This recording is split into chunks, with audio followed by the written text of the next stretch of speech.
uh, especially in this today, when we see what's happening out into the world, how important is truth in art?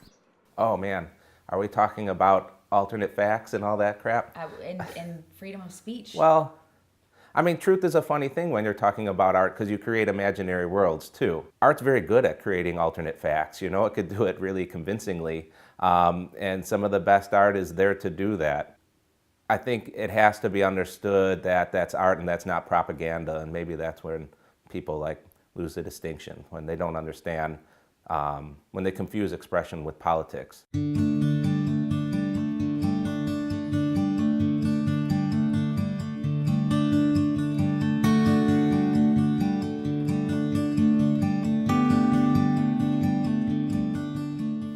My name is Ray Patlan, and I'm originally from the south side of Chicago, Pilsen, known as 18th Street when I lived there. I now live in the San Francisco Bay Area. Spent a lot of years in San Francisco. I now live in Oakland in an old cookie factory that's been turned into a live workspace for artists.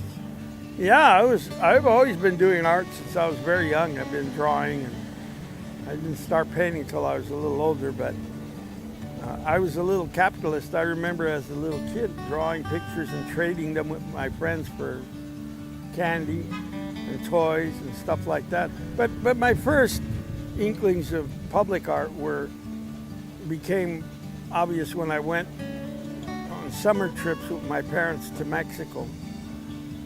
And I got to see the murals of the Mexican muralists, which was a pretty astounding movement out of the 20th century. And so I thought, well, that could happen here. And it did during the WPA to some extent. But, in the community in which I grew up in, it was a different set of rules. And so I thought maybe if I could create some similar expression in my community, it could have the same effect.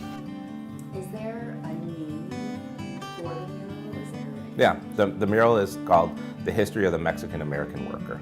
This was a mural celebrating Mexican-American immigration and labor and some of the rights that have been won over the last 50 years or more in America, and to celebrate sort of the growing Hispanic or Latino community in Blue Island.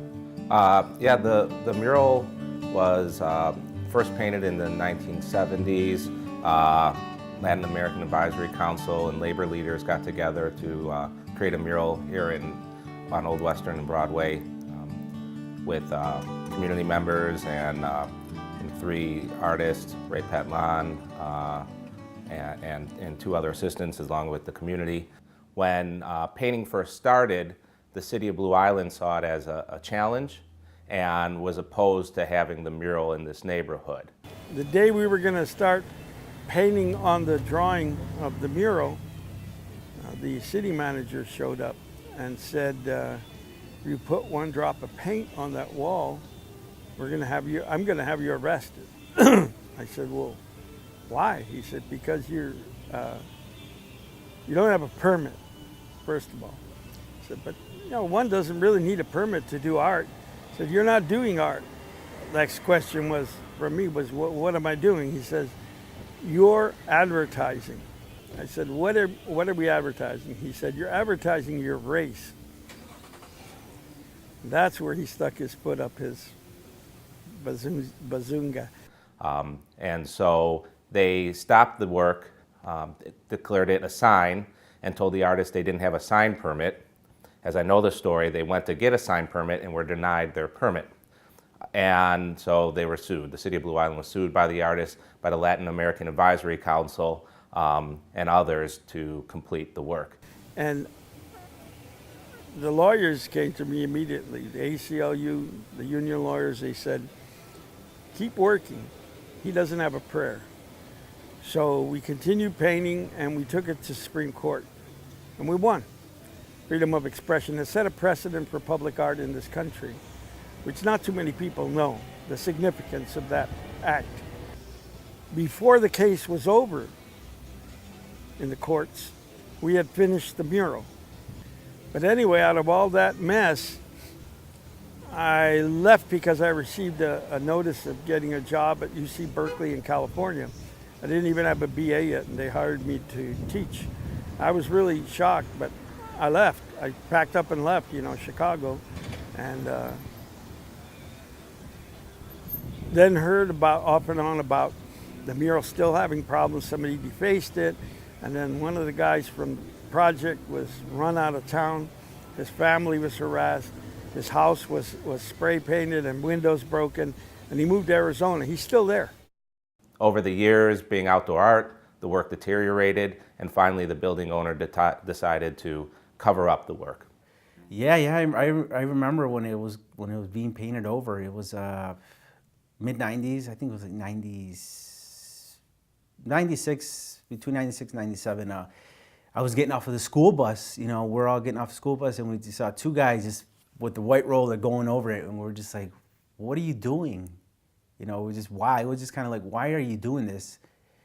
And it just happened, and people just kind of shrugged their shoulder, and then the mural was gone. It was gone.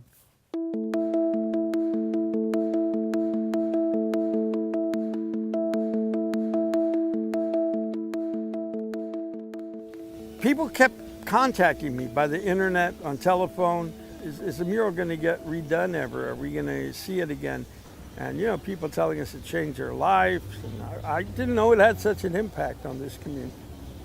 And finally, really led by Jairo Frausto, got together a group of people at the Rock Island Public House and said, let's just make this happen. This can't be that difficult. Jairo organized us under this sort of banner, La Causa, which was the Creative Alliance Uniting Social Artists or something like that. It sounded great after a few beers, and we got going. I said, "Hey, it's time to do this. Let's bring it back." And it was, it didn't happen overnight. It was a little bit of a struggle. Having the owner of the building, agree to, giving us rights to do it, and that took some work, and just over the winter got the ball rolling with organizing the project, and we rolled it out, and an amazing thing happened. We were able to raise funding for it and brought the business community together, brought residents from all over Blue Island together, the city, got the city together, and we made this happen. It's kind of almost the complete opposite of what happened when it was first erected. And originally, the goal was to redo it exactly how it was. When I received a call from Jairo about 2 months ago, I immediately said, yeah, sure, if you got the resources, I'm willing to go and work it. But it won't be the same mural. He said, no, we want the same mural. I said, I'm not going to redo something I did years ago, and even if it was controversial and, we have permission now.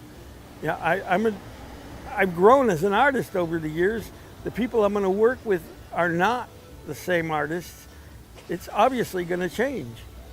There was a struggle for a little while. It kind of opened it up to, hey, let's keep the nuts and bolts here, but, if you want to get creative with the artists that you're working with, and it happened. I don't see my work as only painting murals anymore. I see it as kind of orchestrating them. And so one of my primary concerns in doing murals now is community involvement and getting the community to feel ownership. It's not just protection for the mural, but it's also a really good spirit for the mural. The wall had been acid washed and blasted to, to kind of bring back as much of the mural that may have been left underneath the whitewash. And for a while, actually, you could see a good amount of the original mural. They're really neat images of that sort of decayed mural sitting underneath there.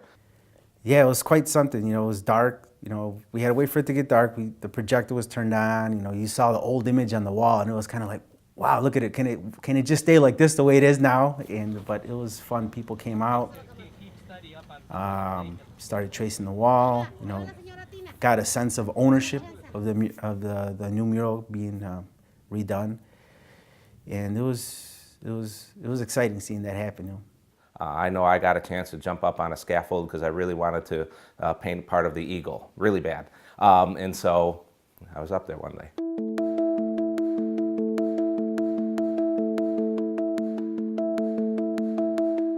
You know, these young guys who work with me on this mural, on the Forbidden mural, I think at first thought I was too laid back and maybe even lazy, you know, because I wasn't doing anything. They were doing all the work. But the reason was because I really wanted to sit back and let this happen, and I wanted them to be the creators of this mural because they're from here. And I thought they should be the authors. You know, it was really an honor to work alongside Ray because, you know, he has so much experience, you know. So, you know, to be alongside someone who kind of started the precursor for what we've been doing, you know, it's pretty huge. It's really inspiring. I think the mural overall, just the experience of it helped me with my own identity as an artist. And I feel like being an immigrant child, sometimes you grow up with like two very different cultures. You're at home and you're Mexican at home, and then you're at school and you're American. And that can be really confusing for a kid growing up, and you grow up without a sense of true identity. And I feel like this mural could help not only me, that's a little selfish, but like children, like see themselves and see their families there. And I think that's very special.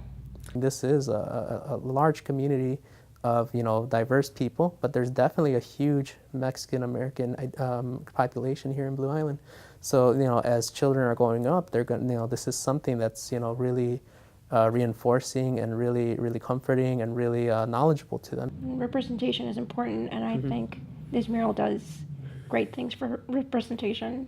And I know the artists were very open about, you know, keeping the community involved as well. So if you showed up on any day, you would probably be put to work if you wanted to.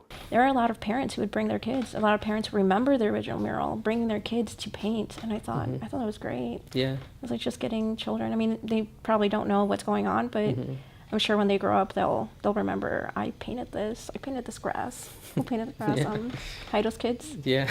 They were painting grass. Ray wanted to bring some elements that were missing from the original mural, and I think some of the artists also wanted to make sure that you know, they left their mark on the mural as well. Someone had written a letter to him years ago, letting him know how much this mural meant to him growing up, you know, made him feel proud of who he was and his heritage, and they built this relationship. And there's a portion of the mural that has a steel worker there, and that same steel worker was repainted there, but the face was changed. So it's the face of Juan Cordova. So, you know, he got put in the mural too, and, you know, I'm sure that's got to be an awesome feeling. Elements such as the boxcar camps that were in Blue Island and were important for the Mexican community here. They weren't in the original mural, but they found their way into this mural. There's community leaders such as Reverend Peter Contreras. The building owner, Tina, found her way into the new mural. And I think Robert Valadez painted her portrait in the mural. And he painted her as she is now, and she's an older woman, and she didn't like it. So she came out with a photograph of what she looked like in the 50s, and he changed the portrait. So it's a little bit like younger, sexier Tina, I guess. Yeah, there were some changes, but the story is still the same. It's a story of you know, labor and work and success. The nice thing too is it has all these different signatures of so many people that contributed to the project. And, you know, for the people that are curious, you know, they could go and look up those people, see who they are in the community, you know, how they're involved. Maybe it's a relative. And it's another source of pride too, you know, for people to be like able to see like, oh, like there's so many different people involved. A lot of them, you know, are from the neighborhood, and, you know, it's right there, almost as if it were on paper.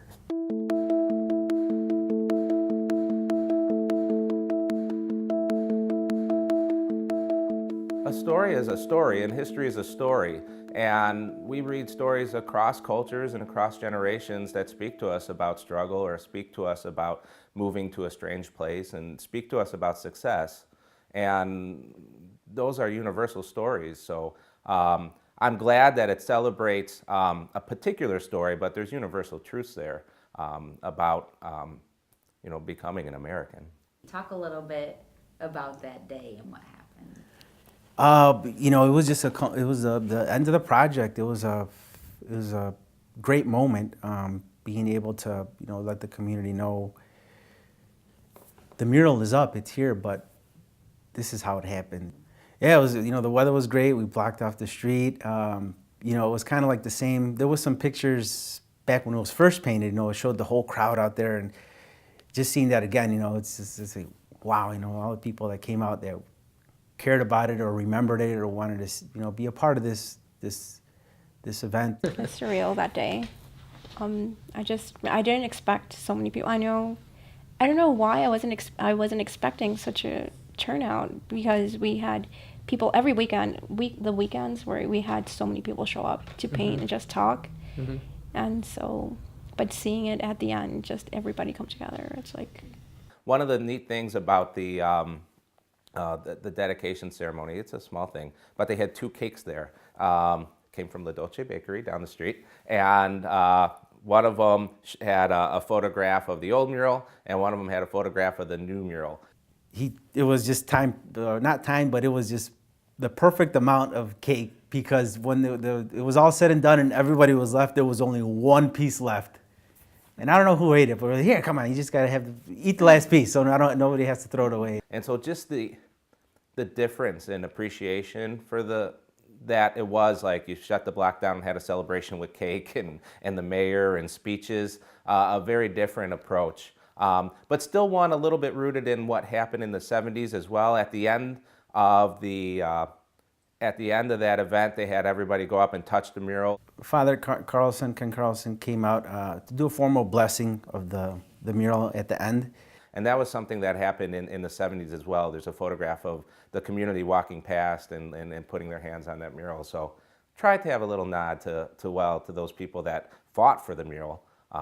Now they get to come back and hopefully just celebrate the mural. Yeah, it's kind of cool seeing that image. You see this from the 70s and then you see this 2017. It's just history kind of rewritten again in the same way. In my role as planner and economic development and community development, all those things, and this is a point that Jairo made too as we talked about this. I think it might show up on the La Causa page. One, we want this to be project number 1. We think it was the most important mural project for Western Avenue, but not the only one. We're willing to see what works, what's obtainable, and then, from there kind of, go on and do whatever projects, people want to do here in the neighborhood. I think when you're starting off like that, nothing is too small. We hope that La Causa continues to be a player and that the Blue Island Arts Alliance continues to be a player and sort of a curator and really look at Old Western Avenue as an outdoor gallery. And so you're selecting artists from the community as well as bringing artists in from Chicago and eventually, hopefully, internationally, so that you create this sort of outdoor museum of mural and street art. What is the biggest takeaway that you would want the community of Blue Island and the surrounding communities to have from that mural? Well, I want people to understand that, that history, the history of the Mexican-American worker in 2016 was wholly embraced and loved and hugged.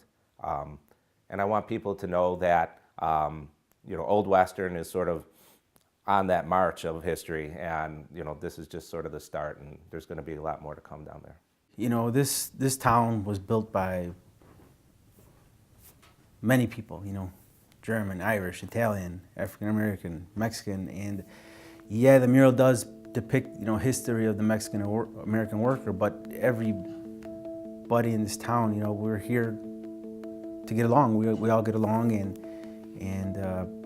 no matter what's being painted, it's the sense of ownership of someone saying, "Yeah, I was a part of that." Definitely helps preserve it, helps promote more projects, and people care more about their town. I definitely think.